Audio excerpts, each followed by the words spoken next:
સાબરકાંઠા જિલ્લામાં સત્તાના સૂત્રો સોંપવા માટે ભાજપે કવાયત તેજ કરી છે।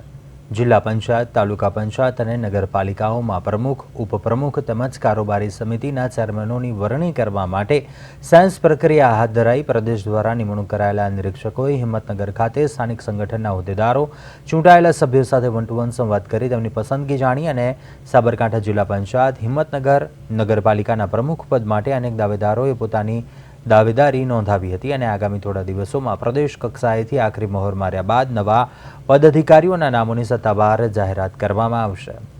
જે સ્થાનિક સ્વરાજ્યની ચૂંટણી પૂરી થઈ એના અનુસંધાને આગામી સમયમાં તાલુકા પંચાયત હોય, જિલ્લા પંચાયત હોય કે નગરપાલિકામાં પ્રમુખ, ઉપપ્રમુખ, કારોબારી અધ્યક્ષના પદો માટે આજે ચૂંટાયેલા સભ્યો અને સંગઠનના હોદ્દેદારોને સાંભળવા માટે પ્રદેશમાંથી 3 નિરીક્ષકો આવ્યા છે।